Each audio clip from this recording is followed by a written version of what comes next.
해마다 강복절 기념주일은 강복절이 있는 전주에 항상 예배를 드렸습니다. 그런데 어제가 75주년입니다. 너무 시간이 긴 것 같아서 지난주 하지 않고 오늘 제 임의로 강복절 기념 예배를 드리도록 그렇게 했습니다. 여러분 어제 강복 75주년 기념주일을 지키면서 여러분 마음 어떤 마음이 먼저 드셨습니까? 참 하나님께서 우리나라에 강복 주신 그 일에 아마 기쁨이 넘쳐셨습니까? 요새 그런 감격, 우리에게 해방이 부시는 게 감사하다. 그러면서 막 감격이 벅차오르는 그런 분들은 안 계신 것 같아요. 여러분 역사는요, 과거와 또 현재, 또 미래가 함께 갑니다. 과거가 없는 현재가 있을 수 없고 또 현재가 없이 미래가 올 수가 없는 것입니다. 그렇게 무엇보다 우리는 과거의 반성을 통해서 보다 나은 현재를 만들어 가야 하고 또 미래에 대한 희망을 가지고 또 현재를 잘 살아가야 하는 것입니다. 그런 의미에서 우리의 과거는 어떠했습니까? 우리나라는 일반적으로 시간 개념을 어제, 오늘, 내일 그런 표현을 우리가 하고 있습니다. 어제와 오늘은 순수한 우리나라 말입니다. 그런데 내일은 한자어입니다. 혹시 내일에 대한 순수한 우리나라 말을 알고 계십니까? 분명히 순수한 우리나라 말이 있었을 것인데 긴 역사를 지나는 동안에 이 내일에 대한 우리나라 말이 사라져 버린 것입니다. 그 이유에 대해서 누군가 설명하기를 우리 민족은 수천 년 동안 전쟁과 가난과 고통 가운데 시달려 보니까 당장 오늘 먹고 살 그 걱정 때문에 내일에 대한 소망을 가질 겨를이 없었다는 것입니다. 그 내일에 대한 의미가 있는 그 말을 사용하지 않다 보니까 어느 순간인가 그게 그만 잊어버리게 되었다 하는 그런 이야기입니다. 정말 이해가 되는 그런 설명 아닙니까? 당장 일제 36년을 지나오면서도 우리 민족은 내일에 대한 희망이 있었겠습니까? 처음에야 독립에 대한 강한 열망으로 내일에 대한 독립에 대한 희망이 있었겠지만 시간이 지나면서 도저히 우리 민족의 힘만으로는 감당할 수 없을 만큼 일본의 식민지화가 점점 심화되어 갔던 것이 사실입니다. 창씨 개명에다가 신사참배까지, 그리고 마지막에는 일본이 일으킨 전쟁에 수많은 동포들이 강제로 동원이 되었습니다. 그래서 많은 사람들이 죽임을 당했죠. 또 일본 전쟁 물자 확보를 위해서 엄청나게 많이 수탈을 해갔습니다. 참 많은 경제적인 착취를 당했지요.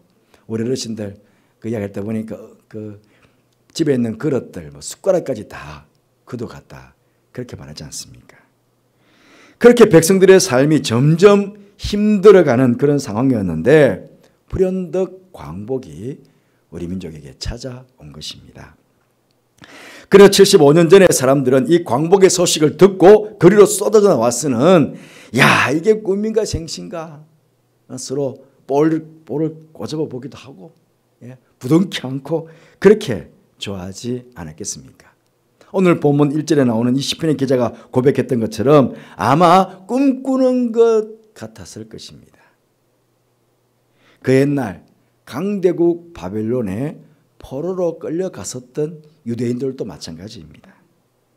70년이라는 긴 세월을 지나면서 이제는 자기들 자신의 힘으로는 나라가 회복될 수도 없고 또 고향 땅을 밟아보지도 못할 것이라는 그런 절망감이 그들에게 가득 차 있었습니다. 그런데 갑자기 그 큰 강대국 바벨론이 멸망을 당하게 되었고 기적처럼 고향 땅에 돌아갈 수 있게 된 것입니다. 이 사실이 믿겨지지 않아서 마치 꿈꾸는 것 같았다고 그렇게 그들은 고백하고 있는 것입니다. 뿐만 아니라 2절에 보시면 그때 우리 입에는 웃음이 가득하고 우리 혀에는 찬양이 찼었도다. 그렇게 고백하고 있습니다. 한번 생각해 보십시오. 포로로 끌려가서 남의 나라에 종노릇하면서 온갖 고생을 다 했던 사람들이 어느 날 갑자기 고향으로 돌아가게 된 것입니다. 도저히 일어날 수 없는 일이 그들 앞에 일어난 것입니다. 인간의 생각으로는 불가능하게 보였던 일이 하나님의 은혜로 가능하게 되었던 것입니다. 그래서 모든 백성들의 입에는 웃음이 가득했고 저들에게 해방의 기쁨을 안겨주신 하나님께 찬양으로 그렇게 영광을 돌렸던 것입니다. 하지만 여러분, 이스라엘 백성들이 예루살렘 자기들의 고향으로 돌아왔을 때에 그들 눈앞에 펼쳐진 예루살렘은 너무나 처참했습니다. 꿈꾸는 것 같은 기쁨을 안고 찾아온 예루살렘, 그 예루살렘은 그야말로 폐허가 되어 있었습니다. 성전과 성벽은 다 무너져 내려 있었고 백성들의 삶은 극심한 가난 그 자체였습니다. 그때 이스라엘 백성들은 암담한 민족 현실 앞에서 다음과 같이 하나님께 부르짖어 기도를 합니다. 그게 4절 말씀입니다. 여호와여 우리 포로를 남방 시내들 같이 돌려보내소서. 여기 여러분 남방이라는 곳, 이 남방은 이스라엘 남쪽에 있는 네게브 사막지대를 말합니다. 사막지대이다 보니 비가 오지 않는 건 당연한 거고요. 그러니까 바짝 마른 그런 사막 자체 아니겠습니까? 우리나라는 사시사철 비가 옵니다. 여름에는 물론 많이 오지만요. 사시사철 비가 내립니다. 그런데 이스라엘 땅은 건기와 우기가 분명합니다. 그 우기라고 그래서 비도 많이 오는 땅은 아니고요. 하지만 가끔씩은 폭우가 쏟아질 때가 있다는 것이죠. 그 바짝 마른 땅, 어쨌든 비가 와서 흘러가다 보면 강이 생기잖아요. 그러면 비가 마르면 건천이 되잖아요. 건천이 되는데 그 위로 또 폭우가 쏟아지면 이 건천 옆으로 세워져 있던 뚝들이 막 무너질 만큼 엄청난 폭우가 쏟아질 때가 있다는 것입니다. 그래서 막 물이 넘쳐나죠. 사막이. 이 시편의 기자는 이런 자연현상을 지금 기억하고 있는 것입니다.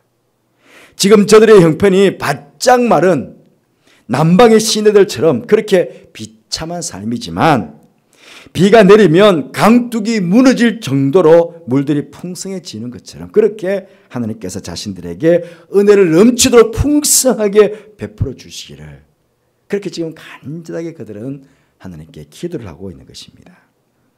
여러분 그리고요. 이 이스라엘 백성들은 기도만 하고 주저앉아 있지 않았다는 것입니다.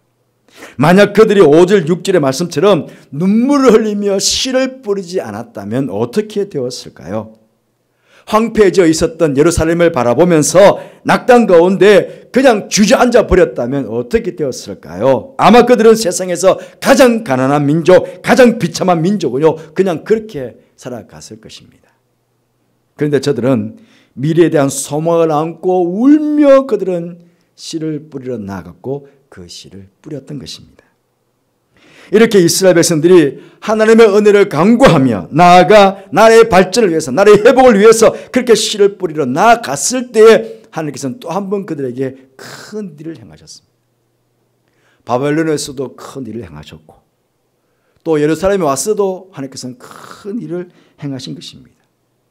하나님께서 그 큰 일을 행하신 일에 대해서는 구약의 에스라, 느헤미야서에서 우리는 잘 확인해 볼 수가 있습니다. 하나님께서 이스라엘 백성들이 어쨌든 바벨론에서도 기도하지 않았겠습니까? 그 백성들의 기도에 응답해 주셨어요.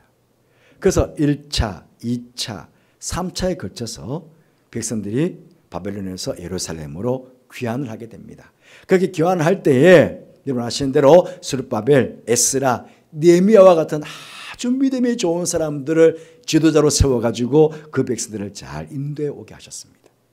뿐만 아니라 예루살렘에 도착해서는 그들을 잘 부추기고 잘 격려해서는 성전도 중건하게 다시 새롭게 중건했고, 무너져 내렸던, 허물이 내려졌던 그 성벽도 다 새롭게 중건하게 하셨습니다. 여러분, 저들이 성전을 세우고 성벽을 중건할 때에 그 일이 쉬운 일이었겠습니까? 결코 쉽지가 않았습니다. 그때 그 당시에 머물고 있었던 수많은 대적들의 방해 공작이 끊임없이 있었습니다. 그리고 그들은 물질적으로도 풍요롭지 않았습니다. 물자가 넉넉한 것도 아니었습니다. 그런 열악한 환경 가운데서도 수많은 희생을 통해 가지고 그들은 성전을 세웠고 성벽을 중건해 갔던 것입니다. 그들은 피와 땀을 흘려가며 자신들이 가진 물질을 희생해가며 최선을 다해서 성전과 성벽을 그렇게 중건하고 나라를 재건해 나갔던 것입니다.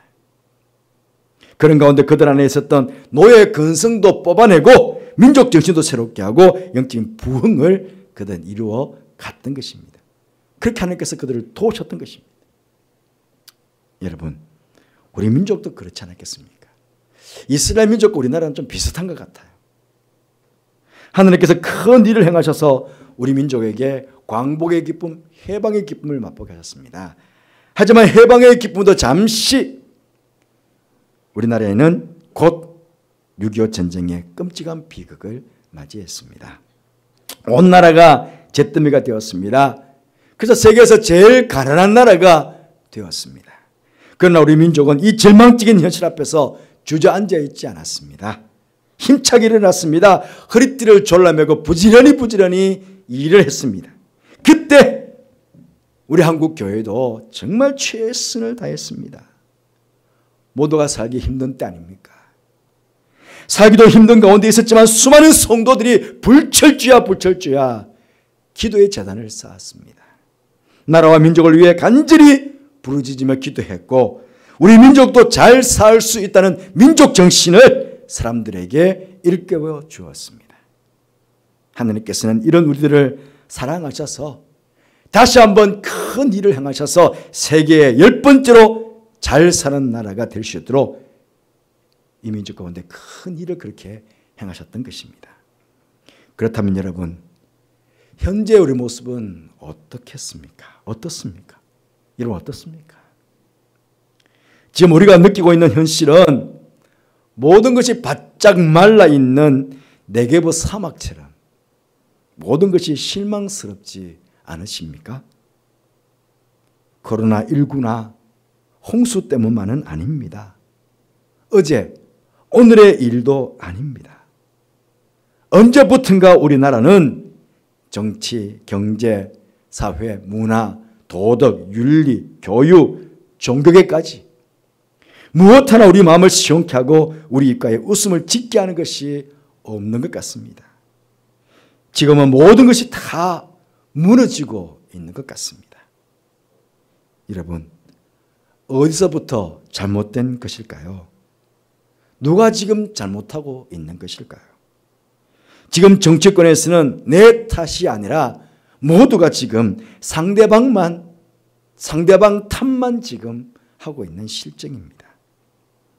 여러분들도 잘 아시는 대로 1983년에 돌아가신 우리 김수환 추기경께서 천주교에서부터 먼저 캠페인을 했죠. 뭐가 했습니까?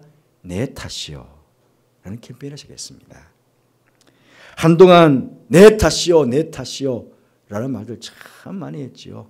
천주교인들은 스티커로 차량에 붙이고도 다니지 않았습니까? 이제는 어느 누구도 내 탓이요 라고 말하는 사람을 찾아볼 수가 없습니다. 사실 지금이 다른 어떤 때보다 내 탓이요 그렇게 해야 할 때인 것 같은데 말입니다. 무엇보다 우리 기독교가 내 탓이요 먼저 이제 해야 될 때인 것 같습니다. 나라와 민족을 위해 더 기도하지 못한 우리 기독교 탓입니다. 내 탓입니다. 세상 사람들보다 성도로서 도덕적으로 윤리적으로 더 깨끗하게 더 정직하게 살지 못한 내 탓입니다. 기독교적 가치관 위에 세워진 자유민주주의의 가치를 더 확고하게 민족 정신 세계 속에 더 바르게 세워지지 못한 그런 내 탓이요 라고 우리는 말해야 되겠습니다. 십자가 정신으로 사랑하며 희생하며 바르게 섬기지 못한 내 탓입니다 라고 이렇게 나라와 민족 앞에서 우리 기독교는 내 탓이라고 먼저 회개하고 무릎을 꿇어야 하겠습니다. 어느 기독교 역사학자는 이런 이야기했습니다. 역사의 의미를 찾는 것은 기독교의 일이다. 왜냐면요, 기독교가 믿고 있는 하나님께서 역사의 주인이시고 역사의 주관자이시기 때문에 그렇습니다. 그러므로 우리 민족 역사 속에서 하나님께서 얼마나 큰 일을 행하셨는지를 찾아내는 것은 누구의 역할입니까? 바로 우리 기독교의 역할이라는 것입니다. 과거를 한번 생각해 보십시오. 하나님께서 우리 민족에게 얼마나 큰 일을 행하셨습니까? 민족의 위기 때마다 우리를 얼마나 많이 도와주셨고 우리에게 얼마나 많은 은혜를 베풀어 주셨습니까? 광복은 물론이고 6.25 때 만약에 하나님을 믿었던 연합군의 도움이 없었다면 우리나라는 공산주의 국가가 되었을 것입니다. 지금까지 수많은 경제적인 위기 속에서도 그때마다 하나님께서는 우리 민족을 사랑해 주셔서 그 위기를 잘 극복하게 하시고 세계 열방이 놀랄 만큼 부강한 나라로 우리나라를 만들어 오게 하셨습니다. 그리고 앞으로도 이 민족의 역사를 이끌어 가실 하나님께서 어떤 큰 일을 행할 것인가를 찾고 그것을 전하는 것도 바로 우리 기독교가 해야 될 역할인 것입니다. 이 일을 위해서 우리가 먼저 해야 할 일들이 있습니다. 금방 말씀드린 대로 먼저는 이 민족 가운데 역사하실 하나님께 무너져 내리고 있는 모든 것들의 회복을 위해서 우리는 기도해야 하겠습니다. 무너지고 있는 모든 것들, 정치, 경제, 사회, 문화, 윤리, 도덕, 교육, 종교계 없이 모든 것이 무너지고 있는데 이 모든 것들이 회복될 수 있도록 회복해 주시기를 우리는 기도해야 되겠습니다. 그리고 기도만 하는 것이 아니라 이스라엘 백성들처럼 그렇게 무너져 내리는 곳을 막아서서 새롭게 세워나가는 그 일이 내 손에 달려있는 것처럼 내가 이 시대에 내가 최선을 다해서 희생하고 헌신하고 섬기겠다는 그런 각오가 되어야 되겠습니다. 눈물로 시리를 뿌리는 자가 반드시 기쁨으로 단을 거둔다는 이 진리의 말씀을 우리는 기억해야 되겠습니다. 여러분, 광복절을 보내면서 정말 생각해야 될 것은 내가 민족을 위해서 눈물 흘릴 각오뿐만 아니라 정말 죽을 각오가 되어 있었던 우리 선조들의 희생의 결실이 바로 광복의 기쁨이 되었다는 이 사실을 우리는 생각해 봐야 되겠습니다. 우리 선조들, 우리 독립군들, 독립을 위해서 헌신했던 분들 한번 보십시오. 그들은 굶어 죽을 각오도 했고요. 총에 맞아 죽을 각오도 했고 얼어 죽을 각오도 했습니다. 독립사를 보시면 잘 알잖아요. 그 당시에 목을 게 변변했습니까? 독립운동하면서. 그러니까 굶어 죽을 각오도 해야지. 일본군들이 늘 총을 들고 덤벼오니까 총 맞아 죽을 각오도 해야 되고 만주 땅에 그 호벌판 얼마나 춥습니까? 얼마나 많은 사람들이 추위에 죽어갔습니까? 그런 각오들을 했습니다.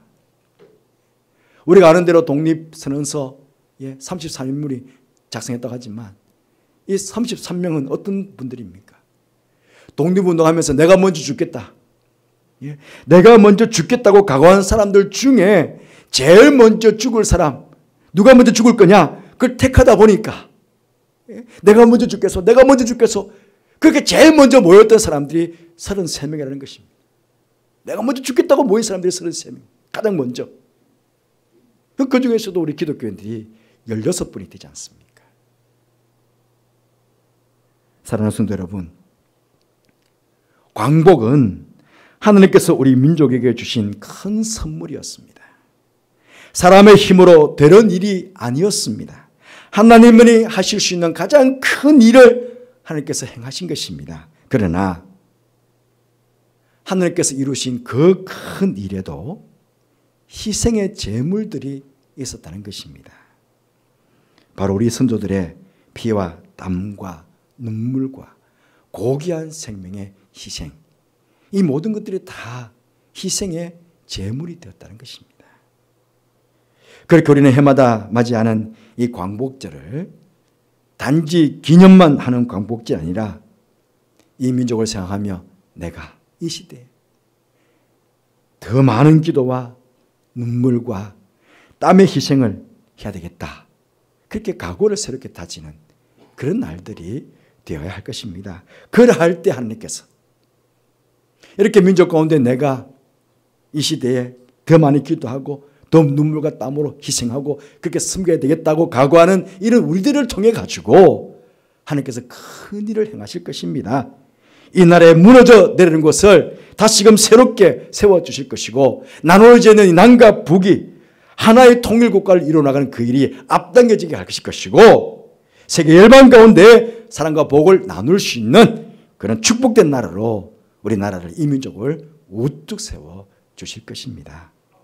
우리 입에 웃음이 가득하게 하시고 우리 안에는 찬양이 가득하게 하실 그 주님의 은혜를 다시 한번 우리가 소망하면서 75주년 광복주의를 보내시는 저와 여러분이 되시기를 간절히 바라겠습니다. 기도하겠습니다. 75년 전에 우리 민족에게 큰 일을 행하셔서 광복의 기쁨을 주신 하나님 아버지, 75년이 지나오는 동안에 또한 큰 일을 행하셔서 이 민족이, 이 나라가 세계 열방 가운데 10번째로 잘 사는 나라가 되게 해주신 하나님 아버지, 참으로 감사를 드립니다. 하지만 지금 우리는 너무나 답답합니다. 모든 것이 무너져 내리고 있는 것 같습니다. 다시금 하나님께서 큰 일을 이 민족 가운데 행해 주시기를 합니다. 그러기 위해서 내가 먼저 내 탓이요 라고 고백하며 이 일에 땀과 눈물과 내 물질을 희생할지라도 내가 섬김을 희생하겠다는 그런 각오로 무너져 내리는 것을 막아 쓸 수 있는 우리 기독교인들 되게 하여 주옵소서. 그래서 저희들을 통해서 다시 한번 큰 일 하셔서 모든 무너져 내리는 것이 새로워지고, 또 아버지 하나님 남과 북의 어수선기 통일이 이루어지고 세계 열방 가운데 하나님의 나라가 세워가며 그 복을 나누는 축복된 나라가 되는 그런 역사를 우리가 보게 하나님께서 그렇게 축복하여 주옵소서. 함께 하실게 감사를 드리며 예수님 이름으로 기도드리옵나이다. 아멘.